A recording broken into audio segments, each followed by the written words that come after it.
You are listening to Alex Nanlohi Podcast, to know the Lord and to make Him known.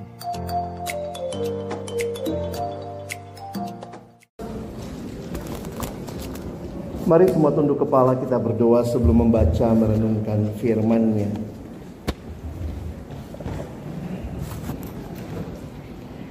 Bapa di dalam surga, kami datang dalam ucapan syukur siang hari ini. Terima kasih karena Tuhan berkenan menyapa kami melalui kebenaran firman-Mu. Kami telah memuji nama-Mu, kami telah menaikkan doa kami kepadamu, kami juga sudah memberikan persembahan syukur kami. Dan kiranya ketika kami akan membuka firman-Mu, bukalah juga hati kami. Jadikanlah hati kami seperti tanah yang baik, supaya ketika benih firman-Mu ditaburkan, itu boleh sungguh-sungguh berakar, bertumbuh, dan juga berbuah nyata di dalam hidup kami. Berkati hamba-Mu yang menyampaikan, semua kami yang mendengar. Tuhan, tolonglah kami semua, agar kami bukan hanya jadi pendengar firman yang setia, tapi mampukan dengan kuasa dan pertolongan Roh-Mu yang kudus, kami dimampukan menjadi pelaku firman-Mu di dalam hidup kami, di dalam keseharian kami. Bersabdalah ya Tuhan, kami umat-Mu sedia mendengarnya. Dalam satu nama yang kudus dan berkuasa, nama Tuhan kami Yesus Kristus, Sang Firman yang hidup, kami menyerahkan pemberitaan firman-Mu. Amin. Shalom. Selamat siang Bapak Ibu Guru dan juga adik-adik yang saya kasihi dalam Tuhan Yesus Kristus. Siang hari ini kita akan melihat satu tokoh sebagai kelanjutan dari kita mempelajari tokoh. Bisa tolong slide-nya? Kita akan melihat hari ini tokoh Yesaya, ya. Sudah belajar beberapa tokoh sebelumnya. Dan hari ini kita akan melihat tentang tokoh Yesaya. Judul yang diberikan buat kita masih berkaitan dengan perjumpaan yang mengubahkan, ya. Nah, perjumpaan yang mengubahkan, kita akan belajar dari tokoh Yesaya. Ada pepatah bilang tak kenal maka tak sayang. Nah, siapa Yesaya? Sudah kenal sih belum tentu disayang, ya. Nah, ada yang namanya Yesaya di sini?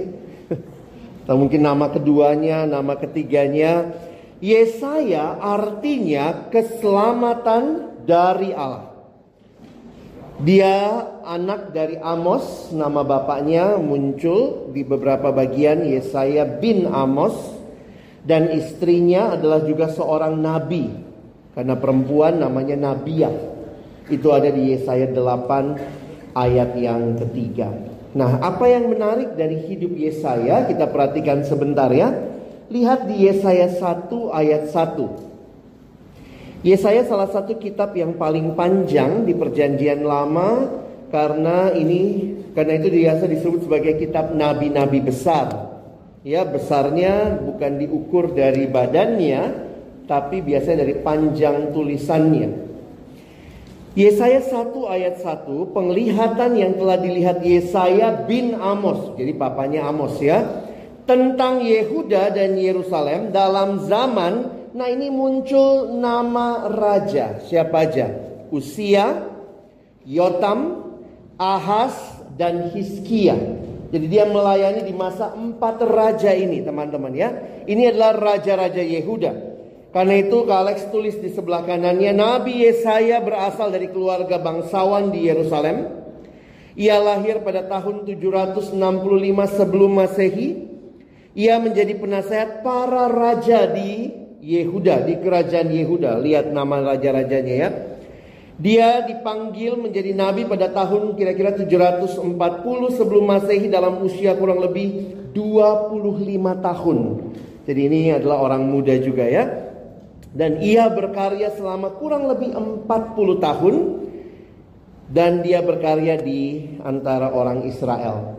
Nah, sepanjang kitab Yesaya ada satu bagian yang menarik tentang perjumpaan Yesaya dengan Allah. Nah, kita akan melihat Apa yang terjadi ketika dia berjumpa dengan Allah? Yesaya pasal 6. Silakan kita buka Alkitab kita. Kita akan membaca ayat pertama sampai dengan ayat yang ke-10. Yesaya pasal 6 ayat yang pertama sampai dengan ayat yang ke-10. Kita akan membaca bergantian. Kak Alex akan baca ayat 1. Bapak Ibu guru dan adik-adik sekalian membaca ayat 2. Kita bergantian sampai ayat 10. Saya juga sudah tuliskan ayatnya di depan sehingga kalian juga bisa mengikuti baik di Alkitabmu maupun di depan. Saya mulai ya. Dalam tahun matinya Raja Uzia, aku melihat Tuhan duduk di atas takhta yang tinggi dan menjulang, dan ujung jubahnya memenuhi bait suci.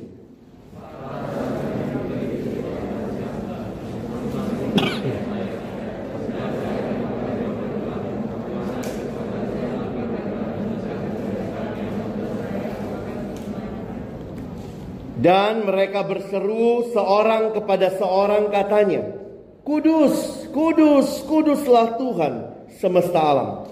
Seluruh bumi penuh kemuliaannya.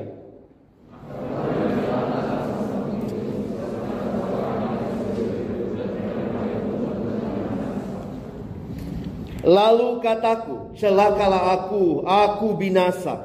Sebab aku ini seorang yang najis bibir, dan aku tinggal di tengah-tengah bangsa yang najis bibir. Namun mataku telah melihat Sang Raja, yakni Tuhan semesta alam.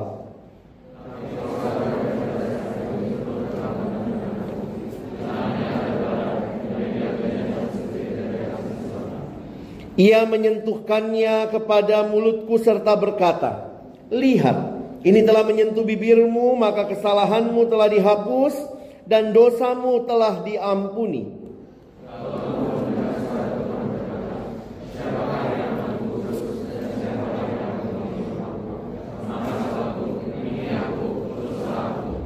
Kemudian firman-Nya, pergilah dan katakanlah kepada bangsa ini, dengarlah sungguh-sungguh tetapi mengerti jangan. Lihatlah sungguh-sungguh tetapi menanggap jangan.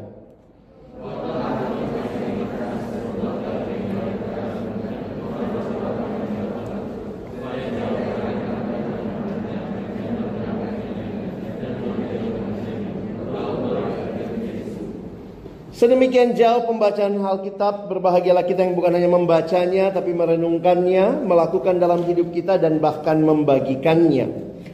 Teman-teman yang dikasihi Tuhan, perjumpaan Yesaya dengan Allah ada konteksnya. Perhatikan dalam latar belakangnya. Di dalam ayat 1 dikatakan, di dalam tahun matinya Raja Uzia. Jadi kemudian Kak Alex coba lihat ya, ini apa sih? Siapa Raja Uzia? Bagaimana dia memerintah? Beberapa penafsir Alkitab mengatakan Uzia adalah salah satu raja yang cukup baik, yang kemudian dalam kepemimpinannya mereka berharap banyak kepada Uzia. Tetapi sayangnya umurnya Raja Uzia tidak panjang, karena itu di dalam tahun matinya Raja Uzia. Di dalam tahun matinya Raja Uzia, Yesaya melihat Tuhan. Karena itu menarik, seorang penafsir bilang begini teman-teman. Meskipun harapan manusiawi yaitu sang Raja Uzia sudah mati, tetapi Yesaya melihat bahwa ada Tuhan yang tetap memerintah di taktanya. God still the ruler of all the earth. Jadi menarik sekali memperhatikan bahwa ternyata Yesaya itu ada di masa ini sekilas ya. Yesaya hidup pada zaman yang sukar. Dunia yang korupsi, yang penuh dengan kemunafikan dan ketidakadilan. Mirip-mirip juga sampai hari ini ya. Para hakimnya menerima suap. Tempat paling gak adil di mana? Di pengadilan katanya. Para penguasa membuat hukum yang tidak adil, mengambil hak orang miskin dan menelan hak-hak para janda dan para yatim piatu. Syukur ada pemimpin yang baik yang mungkin sedang melakukan banyak reformasi, namanya Uzia. Tetapi Uzia pun tutup usia, mati. Tapi di saat itu Tuhan mau mengatakan melalui penglihatan ini bahwa aku tetap Allah yang adalah pemimpin umat dan bangsa-bangsa. Karena itu perhatikan ayat 2. Yesaya melihat ya, para serafim ini makhluk sorgawi. Dia punya 6 sayap, 2 tutup muka mereka, 2 untuk menutupi kaki mereka, 2 dipakai untuk melayang. Dan mereka berseru seorang kepada seorang, katanya, "Kudus, kudus, kuduslah Tuhan." Begitu luar biasanya mereka melihat Allah. Dan mereka kemudian melakukan pelayanan ini di hadapan Allah. Dan mereka berseru seorang kepada yang lain. Teman-teman, apa yang menarik? Perhatikan di ayat 4 ya. Coba lihat di ayat 4. Kalau kalian membaca tadi. Nah, Kak Alex mau angkat ini ya. Bahwa di ayat 4 dikatakan, maka bergoyanglah. Wah, ini menarik ya. Maka bergoyanglah alas ambang pintu disebabkan suara orang yang berseru itu. Dan rumah itu pun penuh dengan asap. Beberapa penafsir ada yang bilang ini adalah seperti gempa bumi, begitu ya, earthquake. Tetapi hari ini saya mau mengajak kita melihat bahwa ini yang bergoncang bukan hanya buminya, begitu ya. Kita akan melihat ada 3 goncangan yang saya ingin kita perhatikan. Perjumpaan dengan Allah membawa sebuah situasi yang tergoncang. Kalau bilangnya earthquake berarti earthnya yang quake ya. Kita akan lihat 3 quake yang lain ya. Saya mau mulai dengan yang pertama. Yang pertama itu kita lihat God quake. Allah yang menggoncangkan. Perhatikan ayat 4. Maka bergoyanglah alas ambang pintu disebabkan suara orang yang berseru itu, dan rumah itu pun penuhlah dengan asap. Kalau kita perhatikan, ini adalah gambaran perjumpaan dengan Allah yang tipikal perjanjian lama. Jadi kayak ada efek asap ya. Kalau kayak sekarang gitu ya, film-film horor gitu kayak ada asapnya gitu ya. Tapi itu bukan demikian. Kalau kita lihat dengan perjumpaan dan dengan Allah, menjadikan kita melihat ini sangat mulia, sangat luar biasa. Bahkan kalau lihat tadi, serafim pun 2 sayap menutupi muka mereka. Tidak sanggup mereka melihat kemuliaan Allah. Perjumpaan dengan Allah adalah perjumpaan yang menggoyangkan. Dan dia Allah yang menggoyangkan dunia ini. Tapi yang tergoncang bukan hanya alas ambang pintu dan sekitarnya. Bagi saya yang menarik adalah self-quake yang dialami oleh Yesaya. Teman-teman, mari perhatikan apa yang terjadi dengan Yesaya. Ketika Yesaya berhadapan dengan kemuliaan Allah yang dia lihat, maka di sini dikatakan, celakalah aku binasa. Sebab aku ini seorang yang najis bibir, dan aku tinggal di tengah-tengah bangsa yang najis bibir. Namun mataku telah melihat siapa Allah. Dia katakan Sang Raja. That is why at the beginning, tadi Kak Alex bilang, betul Raja Usia mati, tetapi God still the King of this earth. Dan Yesaya melihat itu, dan melihat Allah dengan perjumpaan yang demikian, membawa Yesaya sadar dialah Raja. Tetapi bukan hanya itu, dia Raja yang kudus atas semesta alam. Karena itu Yesaya menyadari dirinya. Yesaya waktu melihat Allah, dia membandingkan keadaan moralnya. I am a sinner, celakalah aku.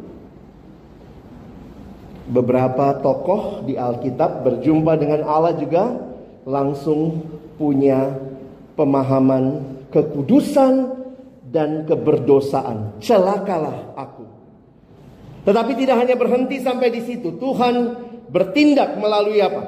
Lihat ayat 6. Tetapi seorang dari para serafim itu terbang mendapatkan aku. Di tangannya ada bara yang diambil dengan sepit dari atas mezbah. Mezbah tempat mempersembahkan korban, sehingga ada bara, ada nyala api di situ.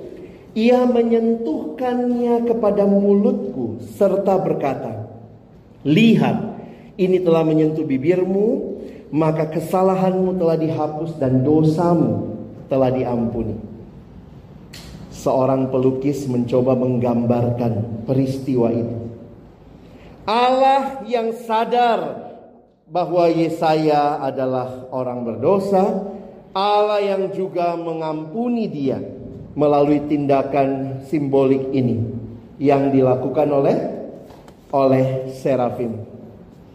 Di perjanjian baru, siapa yang mengampuni dosa kita? Tuhan Yesus Kristus. Maka bukan hanya di perjanjian lama kita melihat Allah bertindak mengampuni dosa, tetapi di perjanjian baru Allah datang di dalam anaknya Yesus Kristus, mati menggantikan engkau dan saya, tapi bangkit dan memberikan kita kemenangan.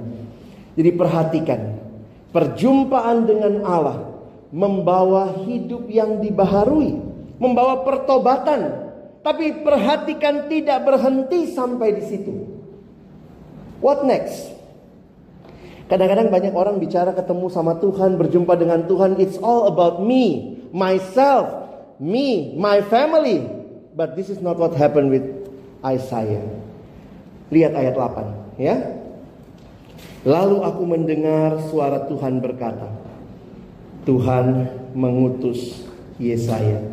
Siapakah yang akan keutus dan siapakah yang mau pergi untuk aku? Maka sahutku, ini aku, utuslah aku. Teman-teman, ini perjumpaan yang menarik. Ketika dia melihat Allah, dia diampuni dosanya, dan kemudian Allah memberikan tugas. Bagi saya ini adalah goncangan yang Yesaya alami. Perjumpaan dengan Tuhan tidak akan membuat kita berhenti pada diri kita, tetapi melihat dia, melihat itu adalah visi ya. Bahasa Latin melihat itu visi, makanya ada televisi. Makanya banyak orang mengatakan Yesaya mendapatkan visi dari Tuhan, because he saw God and His glory. Jadi yang menarik kalau kita perhatikan, bahwa setiap orang yang mengalami perjumpaan pribadi dengan Tuhan, mengalami hidup yang dikuduskan, hidup yang disucikan, dan hidup yang justru mulai dipakai untuk melayani Tuhan. Hebat Yesaya ini. Dia berkata, ini aku, utuslah aku. Nah, teman-teman, apalagi yang tergoncang? God quake, self quake. Yang ketiga, ayat 9 dan 10. Nation quake. Bangsa-bangsa yang berhadapan dengan Tuhan tidak bisa tidak, akan tergoncang juga. Sebenarnya apa sih artinya? Coba kalau kalian perhatikan, ini menarik ya. Yesaya bilang, ini aku utus aku. Terus Tuhan bilang begini, Yesaya, kira-kira bahasa sederhana, aku akan utus kamu kepada bangsa yang telinganya gak bisa dengar, matanya gak bisa lihat. Sedih banget Yesaya ya. Tugasnya diberikan kepada bangsa yang bebal. Dan sebenarnya ketika Tuhan terus bicara dan mereka terus tidak mau dengar, mereka terus tidak mau melihat apa yang Tuhan nyatakan, itu sebenarnya menunjukkan apa? Itu menunjukkan penghakiman ilahi. Kalau orang bebal ditegur nggak mau, tapi kan dia bisa bilang gini, Tuhan kenapa sih nggak negur saya? Tapi Tuhan bilang, saya udah tegur berkali-kali, kamu tidak tobat. Maka sebenarnya itu bentuk penghakiman ilahi. Makanya lihat ayatnya ya. Kadang-kadang mikir sedih banget.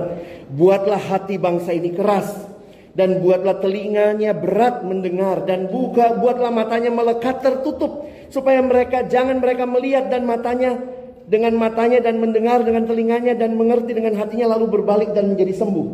Tuhan mau bilang, ini bangsa yang sudah begitu bebal. Aku akan menghukum mereka pada waktunya.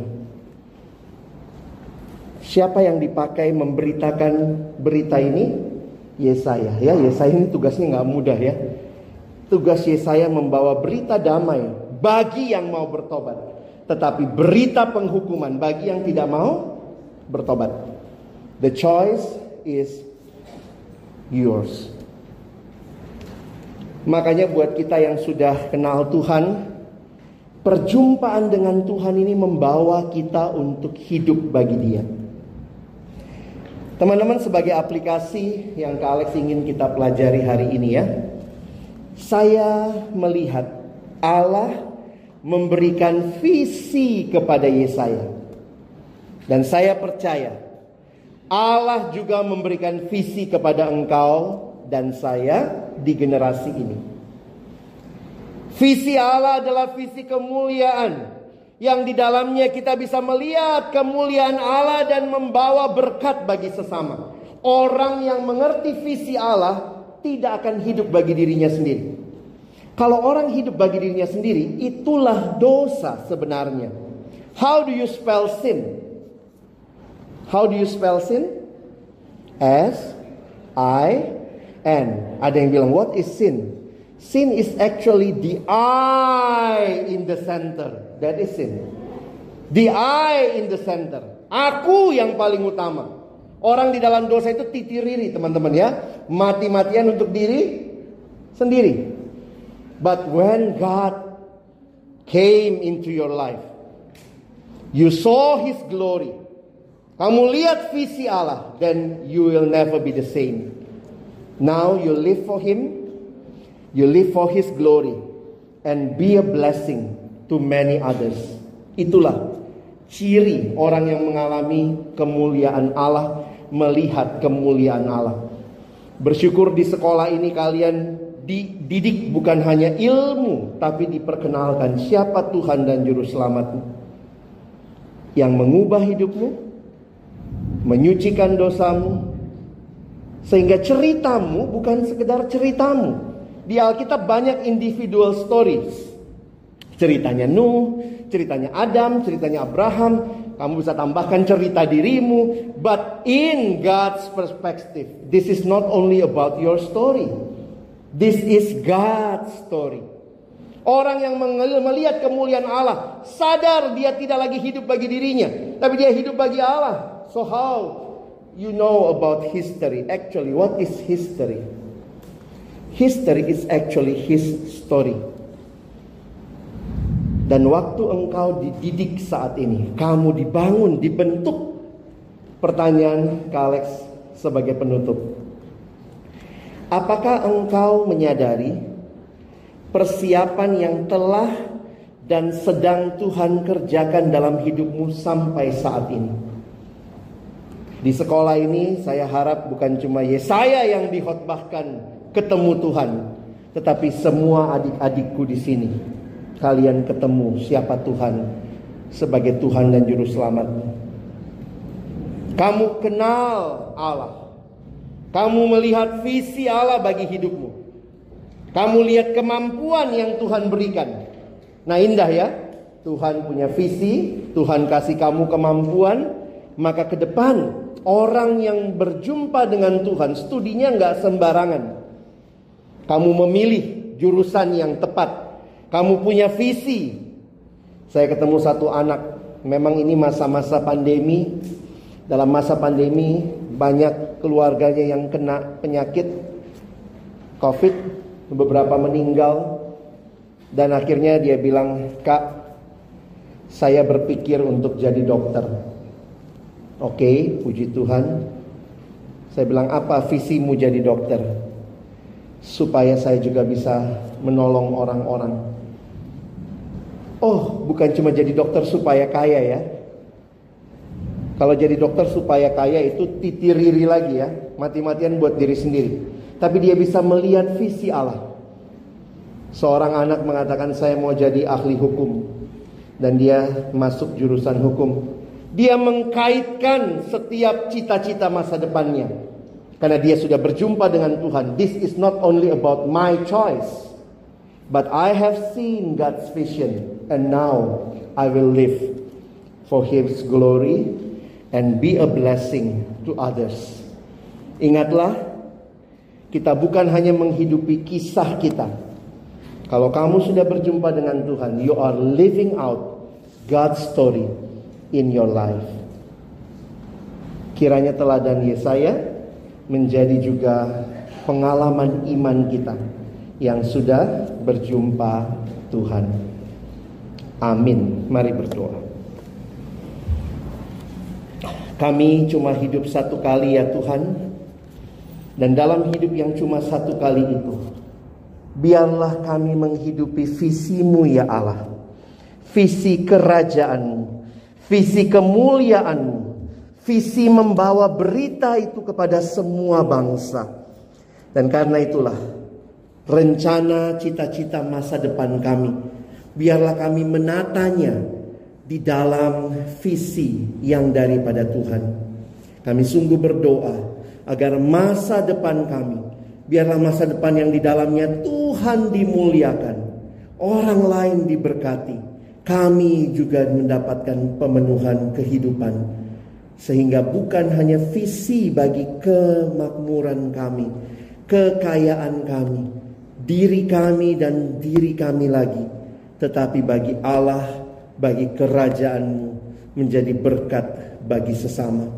Kiranya perjumpaan dengan Tuhan yang dialami Yesaya membawanya terus memberitakan berita sukacita kepada bangsa-bangsa, juga menjadi pengalaman kami yang telah berjumpa dengan Allah di sekolah ini, untuk kami hidup ke depan bagi kemuliaan-Mu dan jadi berkat bagi sesama.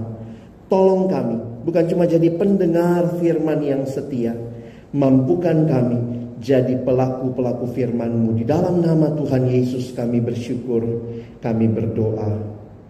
Amin.